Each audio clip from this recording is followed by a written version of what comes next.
What's up, y'all? Welcome back to the channel, or if you're new here, welcome to the channel. Today we're going to be doing a full service on my Can Am Renegade 1000. It's a 2021 model XMR. If y'all didn't see last week's video, I highly encourage y'all watching it. Right now it's still dirty from the mud bog event last weekend. I did compete in that. If y'all want to see how I did, like I said, watch last week's video. I got a cool package in today, surprise package. My buddy Brandon, he sent me a new VP Racing fuel jug. It's yellow to match.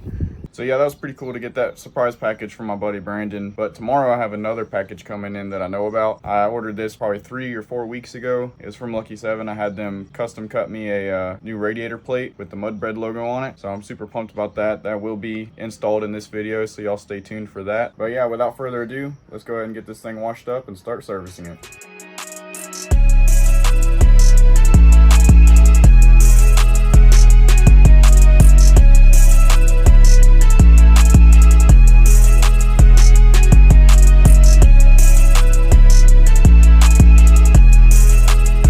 Well, I was going to try to use my foam cannon, but I guess it decided it didn't want to work. Never had this issue with it. It's a Slick Products one, but I guess we'll scratch that idea. I guess we're going to use Super Clean. We'll see how it works. I never used it on there before.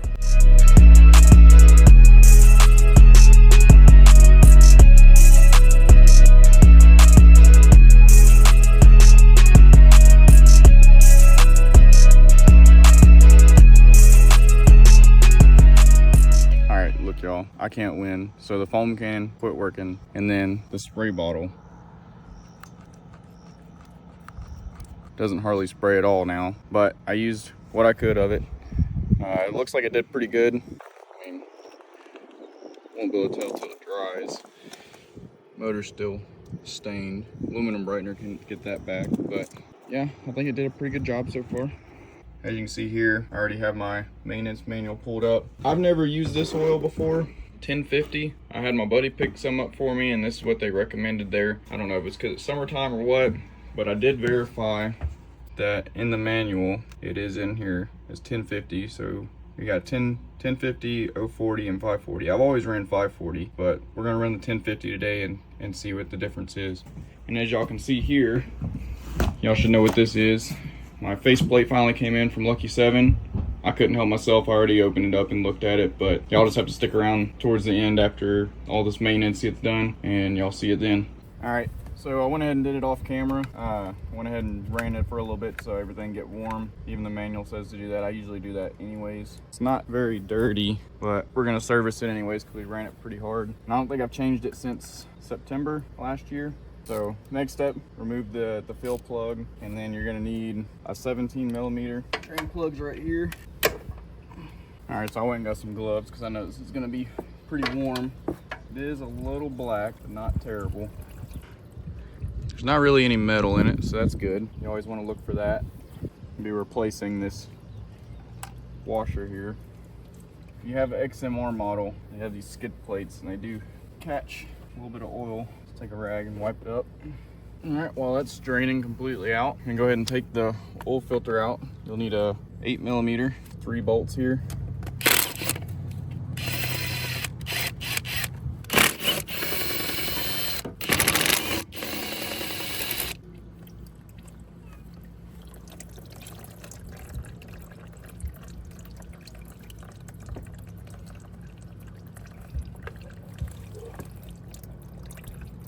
Go ahead and wipe all that oil out. Got a little more on the skid plate. Go ahead and get you a pick if you got one. Remove this old seal. And then got a new one here. Here's the part number for this little kit. So it's got a new O-ring, and it's got 2 different washers, but we need this one for the drain plug.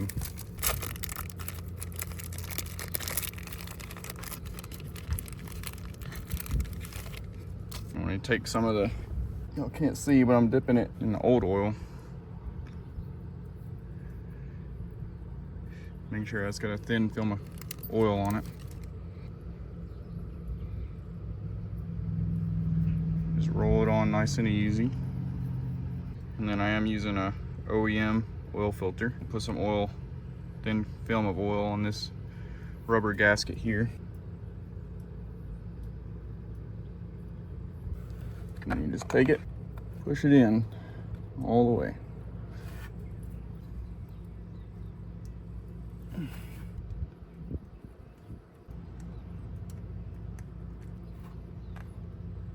I am using an electric gun, but I'm not going to tighten them all the way down with this.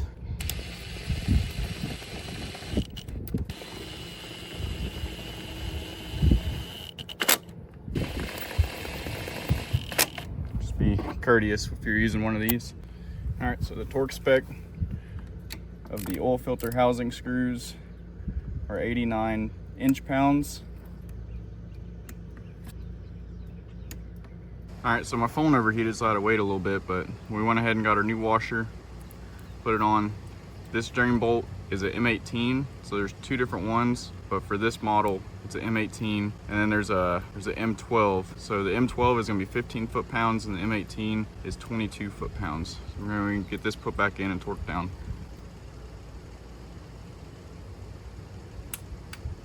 All right, so according to the manual, they do recommend 1050 for warm temperature, so that's what we're gonna go with, and it's gonna take 2.1 quarts. All right, so if y'all don't have one of these, I highly recommend them. I got mine from O'Reilly's. It's got a valve here you can turn on and off, so you can go ahead and fill it up to what you need. All right, for those of you that don't know, 0.1 quart is just over 3 ounces. So we're just gonna fill it up just under 4. All right, since we're already right here, we're gonna go ahead and knock out the gearbox. To start, you're gonna need a 10mm. Take this plastic cover off. All right, so your fill hole is gonna be this plastic plug right here. You're gonna need to take that out first so that it can breathe when you drain it. And then if I can get the camera in there, your drain bolt is that one right there. All right, so the fill plug is gonna be a 15mm. Just gonna use a ratchet wrench on it. So that's what that's gonna look like. That's your fill. All right, and the drain plug is gonna be a 13mm. I'm having to go around through the back. God, that thing is tight. I don't know why I put that on so tight. Well, we got it. Gotta lay on the ground. It's kind of in a tight spot.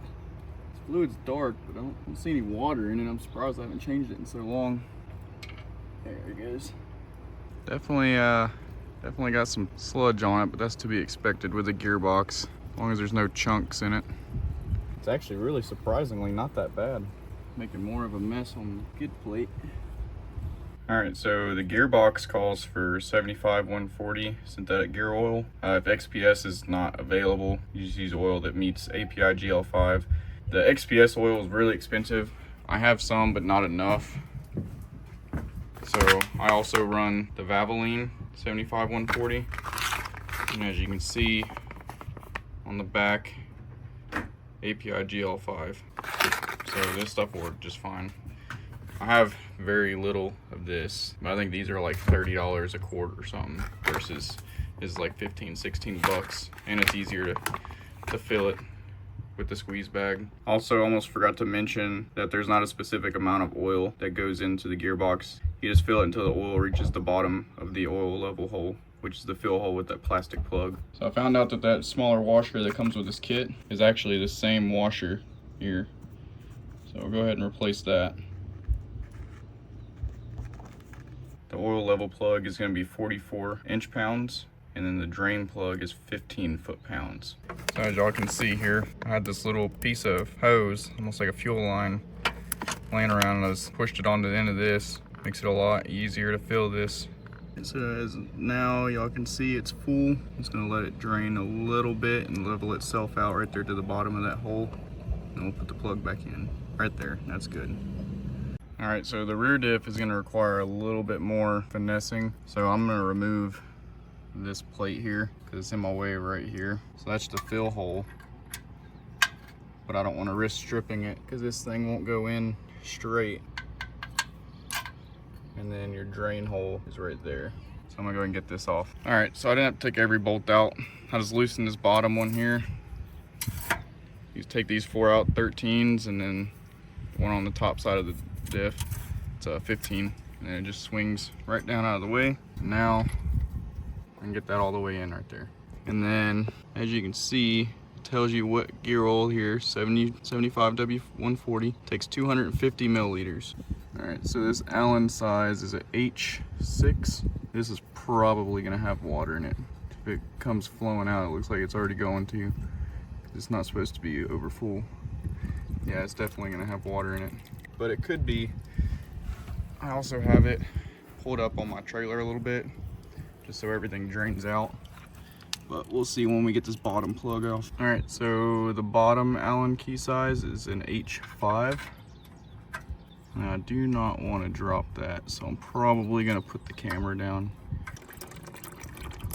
So it actually doesn't look too bad. I don't see any water yet. Usually the water would go to the bottom and come out first, so it's actually, the service isn't looking so bad so far. I think we're catching everything just in time. So if you don't have a way to measure out the 250 milliliters, you can verify the oil by inserting a wire with a 90-degree bend through the fill hole right here. So I've done this before. I'm gonna try measuring it this time. I might use this again, but usually use this 90-degree pick, and I'll dip it in there until it's just barely touching. So for the rear diff, the drain plug is 66 inch-pounds, and then the fill plug is 17 foot-pounds.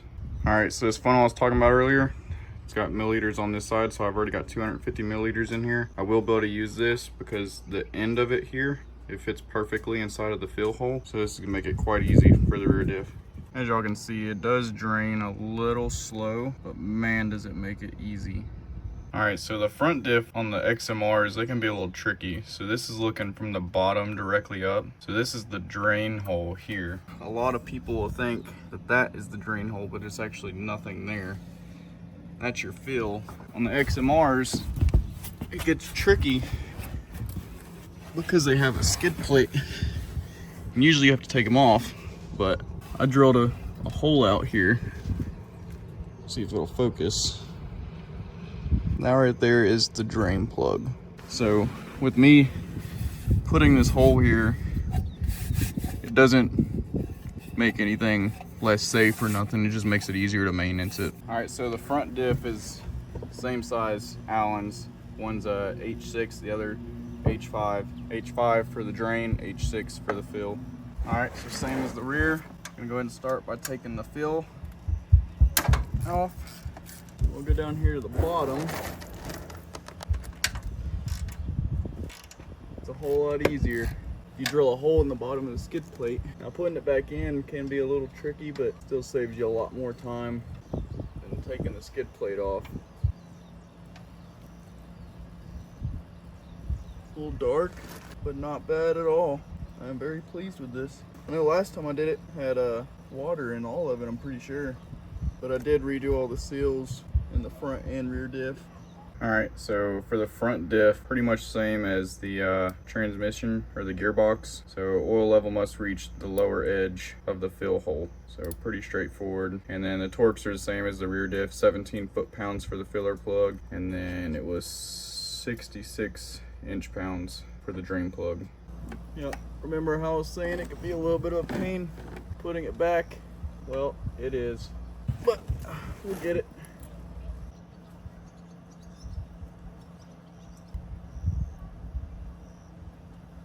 Alright, so I made it easier to set it on my finger because the diff's at an angle, and then screw it in or get it started. 66 inch-pounds. Alright, so this funnel also fits inside of that fill hole. I'm not sure how much to the bottom of that fill hole is going to be, so we're going to start at like right there at 200 milliliters. This is 75/90 weight, by the way. A little more in there because I doubt this thing takes as much as the rear. I mean, it could. I don't know. The manual doesn't say. Oh yeah, that's perfect right there. Now you are supposed to replace these little washers, but I don't have them. I don't think I replaced them last time either, but it didn't make a difference. As y'all can see, I didn't have any water in either of the diffs or the gearbox. I did replace that washer on the gearbox because I had it in that little kit. So this one's 17 foot-pounds. All right, that's a full fluid service. All right, guys, so the moment at least some of you guys have probably been waiting for. I know I waited weeks for this. Like I said, I've already looked at it because I couldn't help myself, but I think this thing turned out pretty good. So there it is. Huge thanks to Lucky 7 for cutting that out. I can't wait to have it on. Not really looking forward to installing it because I remember putting that kit on before and it was quite a pain. Took some time, but we'll get it on.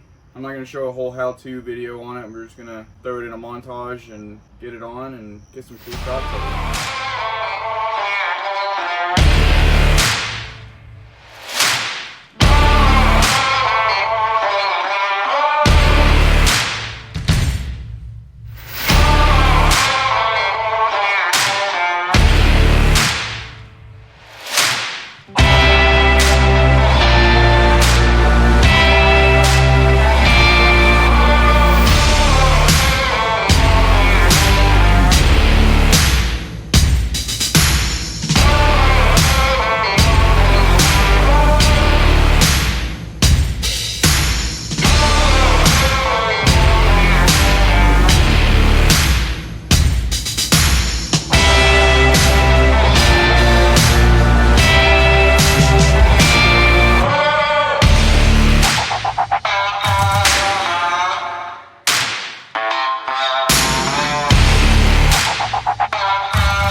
Alright y'all, so that's going to be it for today's video. If y'all liked it, make sure you hit that like button, hit that subscribe button so you don't miss the next video. Leave a comment down below what y'all think of the faceplate. I think Lucky 7 did a great job.